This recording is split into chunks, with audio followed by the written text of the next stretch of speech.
Kalau malam itu saya tahu bahwa pelanggan terakhir yang datang ke warung saya bukan manusia, mungkin saya lebih memilih warung saya bangkrut daripada harus mengalami semua kejadian yang terjadi setelahnya. Karena setelah saya melakukan ritual di Gunung Kawi, warung ayam geprek saya memang mendadak ramai. Tapi sejak saat itu, setiap malam saya selalu mendengar suara anak kecil menangis dari tempat yang seharusnya kosong. Dan yang paling membuat saya takut, suara itu selalu memanggil, "Ibu."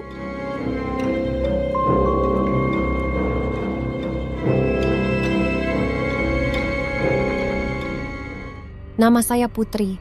Tentu saja itu bukan nama asli saya. Saya sengaja menggunakan nama samaran karena sampai sekarang saya masih takut kalau identitas saya diketahui.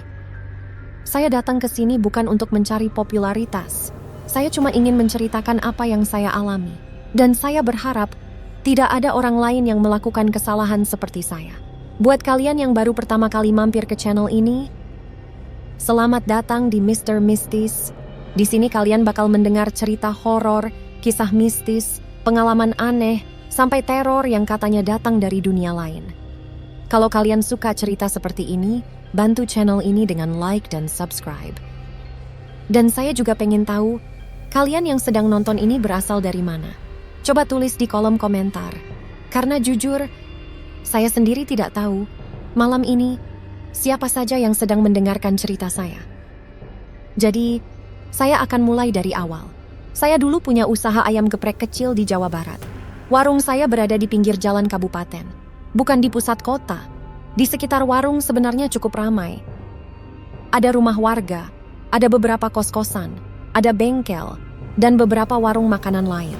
Kalau siang, jalan di depan warung saya cukup ramai. Motor lewat, mobil lewat. Anak sekolah juga sering lewat. Jadi waktu pertama kali membuka usaha, saya cukup optimis. Saya pikir, wah, sepertinya tempat ini cocok untuk jualan makanan. Warung saya sederhana. Bangunannya tidak besar. Di dalam cuma ada beberapa meja. Mejanya juga bukan meja mahal. Cuman meja kayu yang saya lapisi plastik. Di bagian depan saya pasang papan nama sederhana. Ayam geprek. Menu saya juga tidak macam-macam. Ayam geprek, ayam crispy, nasi, tahu, tempe, dan sambal. Awalnya usaha saya lumayan. Tidak sampai membuat saya kaya, tapi cukup untuk memenuhi kebutuhan sehari-hari. Saya bisa membayar karyawan, bisa membeli bahan baku, dan masih ada sedikit keuntungan. Beberapa bulan pertama saya bahkan sempat berpikir, mungkin usaha ini bisa saya kembangkan, tapi semuanya berubah setelah ada warung baru. Letaknya tidak jauh dari tempat saya. Konsepnya hampir sama, jual ayam, jual nasi, jual makanan murah. Bedanya, harga mereka jauh lebih murah. Awalnya saya santai. Saya pikir, ya sudah, rezeki orang kan masing-masing. Tapi ternyata dampaknya besar. Pelanggan saya mulai pindah. Awalnya 1 atau 2, lalu semakin banyak. Jam makan siang yang biasanya penuh, mulai kosong. Saya masih ingat satu hari, saya memasak hampir 30 porsi ayam. Saya sudah menyiapkan nasi, sambal juga sudah dibuat, meja sudah dibersihkan. Tapi sampai sore, yang datang cuma beberapa orang. Bahkan pernah, saya duduk sendirian di kasir selama hampir 2 jam. Tidak ada pelanggan, cuman suara kendaraan lewat, dan suara kipas dari dapur. Waktu itu saya mulai stres, karena saya punya cicilan, ada tagihan bahan baku, ada gaji karyawan. Dan saya juga punya anak. Setiap kali pulang, saya selalu berusaha terlihat baik-baik saja. Padahal kepala saya penuh. Kadang saya tidur sambil memikirkan, besok harus jual berapa porsi supaya bisa menutup semua pengeluaran. Semakin lama, saya semakin putus asa. Dan mungkin, karena pikiran saya sudah terlalu penuh, saya mulai mengalami hal-hal aneh. Pertama kali, saya mendengar suara dari belakang warung. Waktu itu sekitar jam 11 malam. Warung sudah tutup. Saya sedang menghitung uang. Lalu saya mendengar, krek, diam. Lalu, krek. Saya pikir kucing. Saya mengambil senter. Saya buka pintu belakang. Tidak ada apa-apa. Cuman halaman belakang, pohon pisang, tanah, dan gudang kecil. Tapi saat saya berdiri di sana, Saya mencium bau aneh, bau tanah basah, dicampur aroma bunga, seperti melati. Padahal malam itu tidak hujan. Saya menyorotkan senter ke halaman. Tidak ada siapa-siapa. Tapi entah kenapa, saya merasa seperti sedang diperhatikan. Bukan dari depan, bukan dari samping, tapi dari belakang. Saya langsung masuk dan mengunci pintu. Sejak malam itu, kejadian aneh mulai sering muncul. Kadang saya mendengar langkah kaki di belakang warung. Kadang seperti ada orang mengetuk pintu. Kadang saya melihat bayangan lewat di kaca dapur. Setiap kali saya periksa, tidak ada siapa-siapa. Dan anehnya, semua kejadian itu selalu terjadi setelah warung saya sepi. Suatu malam, ada seorang pelanggan lama datang. Namanya Pak Darto. Dia sudah sering makan di tempat saya. Dia melihat saya yang sedang menghitung uang. Lalu dia bertanya, "Kamu sedang banyak pikiran?" Saya bilang, "Usaha lagi sepi, Pak." Dia diam, lalu berkata, "Kalau mau ramai, sebenarnya ada caranya." Saya langsung menatap dia. Saya tanya, "Cara apa?" Dia tidak menjawab. Dia cuma tersenyum. Beberapa hari kemudian, dia datang lagi. Tapi kali ini, dia membawa seorang laki-laki. Umurnya sekitar 50 tahunan. Pakainya sederhana. Baju hitam, celana gelap. Dia membawa tas kain. Orang itu masuk ke warung saya. Tidak langsung duduk. Dia malah berjalan mengelilingi warung, melihat dapur, melihat kasir, melihat tempat saya menyimpan uang. Bahkan dia berdiri cukup lama di dekat pintu belakang. Lalu dia menatap saya. Dia bilang, pria misterius berkata, "Kamu ingin warungmu ramai?" Saya jawab, "Saya mau." Dia bertanya lagi, "Benar-benar mau?"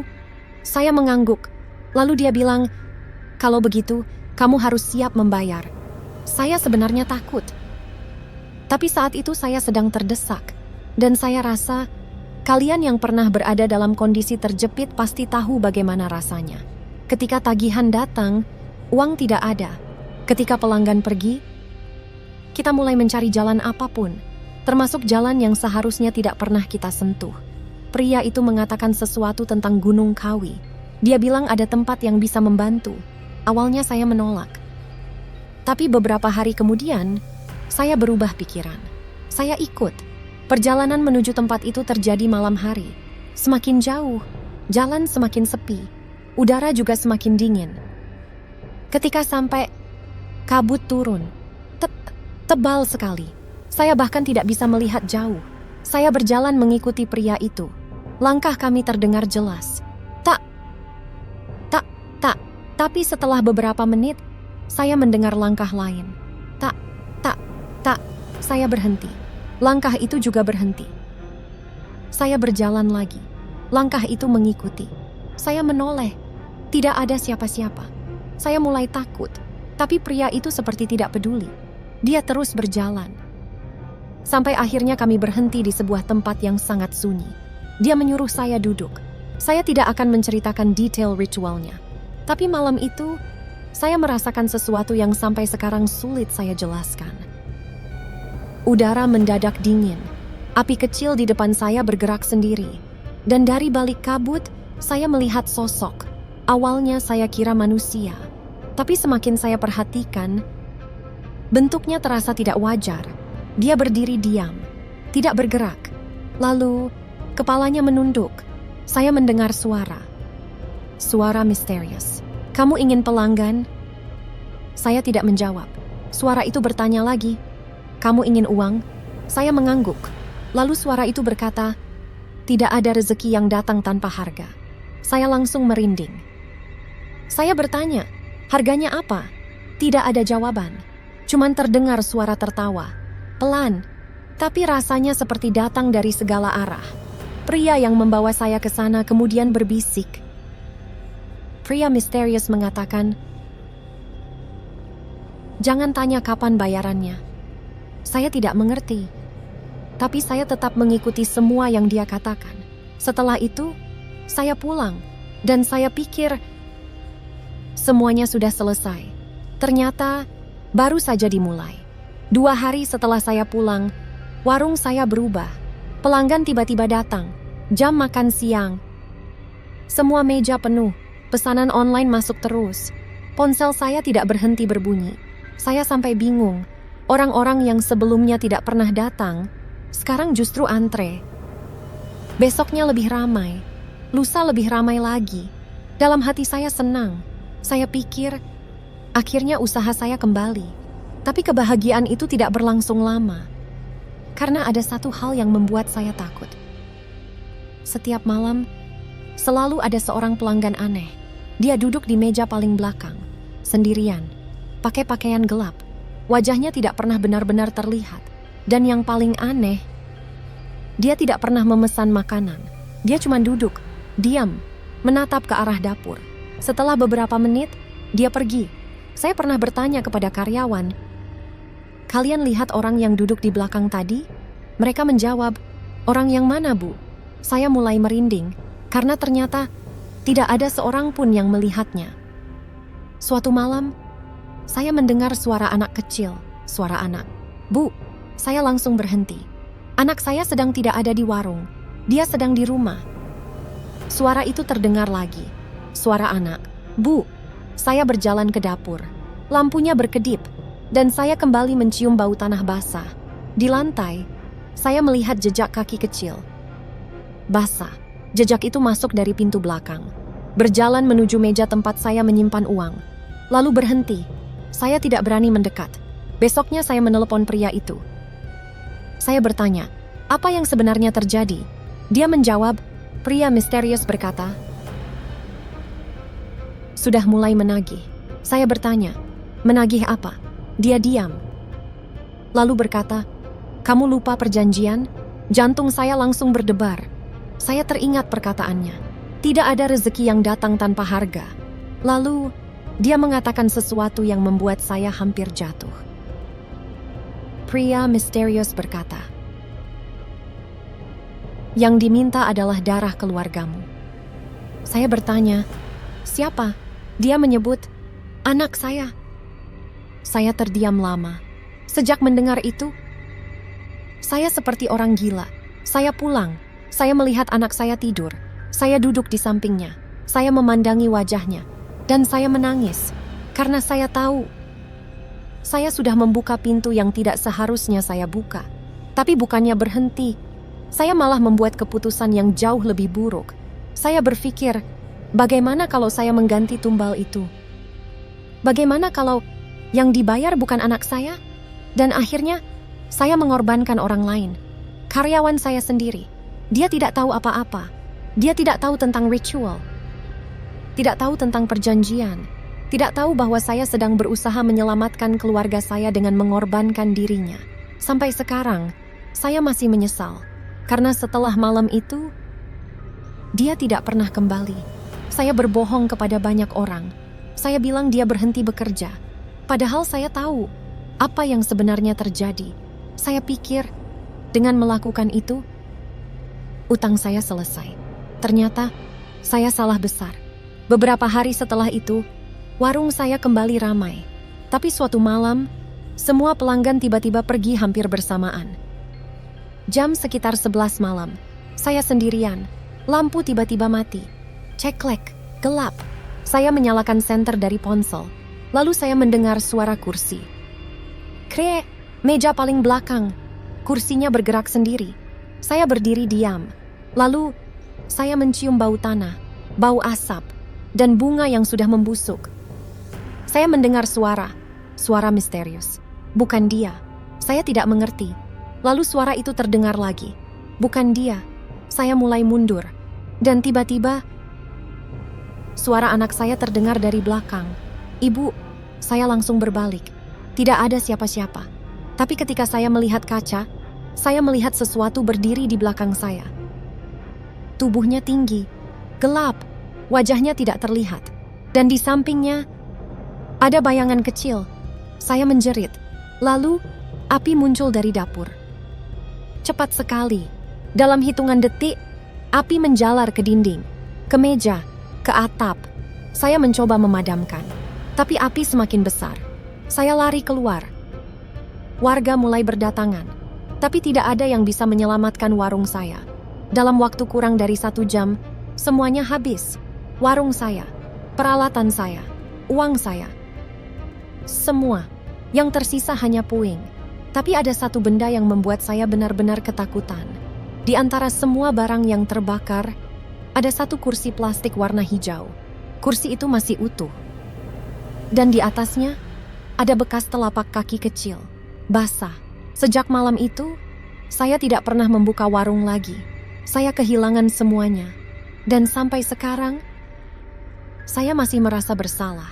Saya datang ke Mr. Mistis karena saya ingin menceritakan semuanya.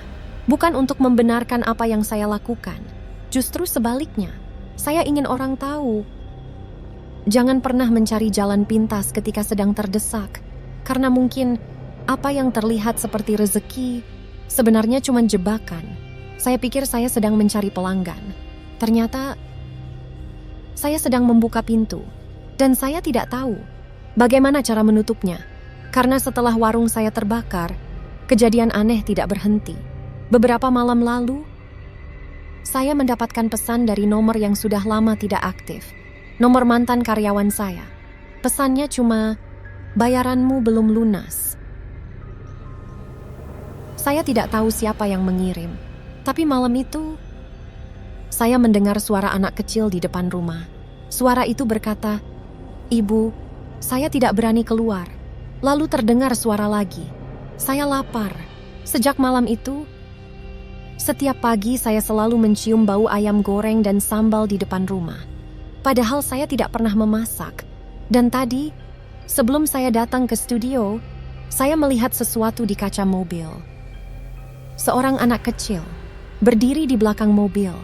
Dia menatap saya, lalu menunjuk ke kursi belakang. Saya tidak berani menoleh, karena saya merasa kalau saya menoleh, saya akan melihat sesuatu yang tidak seharusnya saya lihat. Saya cuma punya satu pertanyaan sampai sekarang. Kalau yang saya korbankan sudah meninggal, kenapa perjanjiannya belum selesai? Kenapa masih ada yang menagih? Dan kalau memang yang saya hadapi bukan manusia, sebenarnya apa yang sedang mengikuti saya? Saya tidak tahu jawabannya. Tapi saya tahu satu hal. Kalau suatu hari nanti kalian sedang mengalami masalah, usaha sedang sepi, uang sedang sulit, dan ada seseorang yang menawarkan jalan cepat, tolong, jangan lakukan apa yang saya lakukan. Karena saya sudah membuktikan sendiri.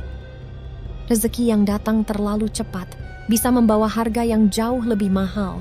Dan mungkin sampai sekarang, harga itu belum selesai saya bayar. Tok, tok, tok. Maaf, barusan kalian dengar? Saya pikir, tidak mungkin dia tahu saya ada di sini. Tok, tok. Suara itu sama persis dengan suara ketukan di pintu belakang warung saya. Jangan-jangan dia ikut sampai ke sini. Kalau rekaman ini nanti selesai, dan saya masih mendengar suara itu, saya tidak tahu apakah saya masih akan berani pulang. Terima kasih sudah mendengarkan cerita saya. Dan kalau kalian masih ada di sini, tolong doakan saya. Karena saya sendiri sudah tidak tahu berapa lama lagi saya bisa lari dari sesuatu yang saya undang sendiri. Jangan pernah mencari rezeki dengan cara seperti saya.